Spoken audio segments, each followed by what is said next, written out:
अभिषेक बनर्जी को high court से लगा बड़ा झटका। गिरफ्तारी वारंट पर लगी रोक हटी, क्या जेल जाएंगे? ममता बनर्जी के भतीजे। वक्त जब करवट लेता है तो बड़े बड़े नाम भी सवालों के घेरे में आ जाते हैं और पश्चिम बंगाल की राजनीति से इस वक्त एक बड़ी खबर सामने आई है।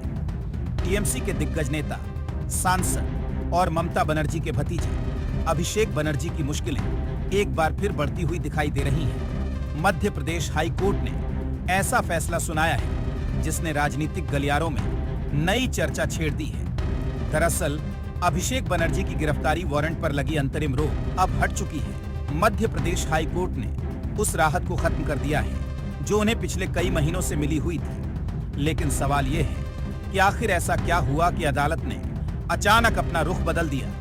किसी शायर ने खूब कहा है, साहब की न्याय के दरबार में देर हो सकती है लेकिन हर कदम का हिसाब जरूर होता है। जानकारी के मुताबिक हाई कोर्ट में इस मामले की सुनवाई चल रही थी। अदालत ने अभिषेक बनर्जी की याचिका पर विचार किया, लेकिन सुनवाई के दौरान एक ऐसा घटनाक्रम सामने आया जिसने पूरे मामले की दशा और दिशा ही बदल दी।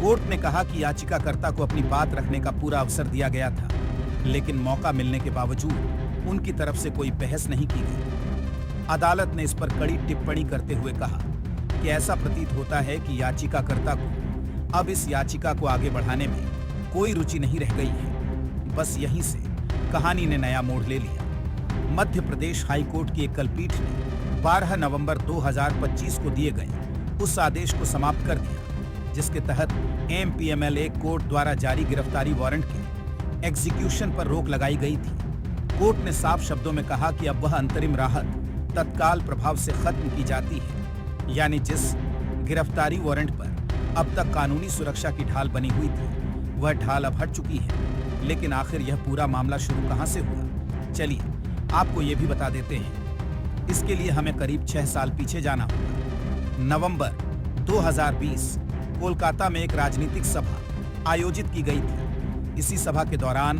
अभिषेक बनर्जी ने बीजेपी नेता कैलाश विजयवर्गीय के बेटे और विधायक आकाश विजयवर्गीय के खिलाफ कथित तौर पर अपशब्दों का इस्तेमाल किया था।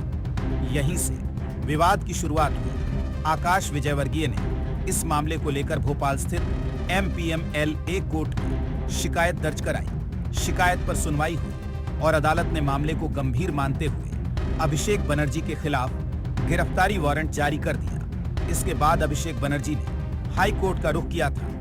उनकी ओर से दायर याचिका में कहा गया कि वह देश के एक इलेक्टेड एमपी हैं। ऐसे में उनके फरार होने या कानून से बचने की कोई संभावना नहीं है। इसी दलील को ध्यान में रखते हुए हाई कोर्ट ने 12 नवंबर 2025 को गिरफ्तारी वारंट के निष्पादन पर अंतरिम रोक लगा दी थी। लेकिन अब तस्वीर बदल चुकी है। हालिया सुनवाई के दौरान जब याचिका पर बहस का समय आया तब याचिकाकर्ता की ओर से कोई भी वकील अदालत में उपस्थित नहीं हुआ। अदालत ने इसे गंभीरता से लिया और अपने आदेश में स्पष्ट कहा कि ऐसा लगता है कि याचिकाकर्ता ने इस याचिका को आगे बढ़ाने में रुचि खो दी है। इसके बाद कोर्ट ने न सिर्फ गिरफ्तारी वारंट पर लगी रोक हटा दी बल्कि पूरी याचिका को भी निरस्त कर दिया। साथ ही अदालत ने आदेश की प्रति भोपाल स्थित विशेष एमपीएमएलए न्यायालय को भेजने के निर्देश भी जारी कर दिए। अब इस फैसले के बाद राजनीतिक गलियारों में कई सवाल खड़े हो गए हैं। क्या अभिषेक बनर्जी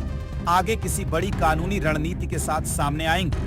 क्या उनकी टीम इस फैसले को किसी उच्च अदालत में चुनौती देगी या फिर मध्य प्रदेश की अदालत में अब इस मामले की कार्रवाई नए तरीके से शुरुआत होगी? इन सवालों के जवाब आने वाले दिनों में सामने आएंगे। लेकिन फिलहाल इतना तय है कि ममता बनर्जी के सबसे करीबी नेताओं में गिने जाने वाले अभिषेक बनर्जी के लिए मध्य प्रदेश हाई कोर्ट का यह फैसला राहत नहीं बल्कि नई चुनौती लेकर आया है। ये तो वही बात हो गई, साहब की सियासत में तूफान अचानक नहीं आते। पहले कानाफूसियां होती हैं, फिर सुर्खियां बनती हैं और आखिर में फैसले इतिहास लिख जाते हैं। अब देखना होगा कि अभिषेक बनर्जी की इस कानूनी लड़ाई का अगला अध्याय क्या नया मोड़ लेकर आता है।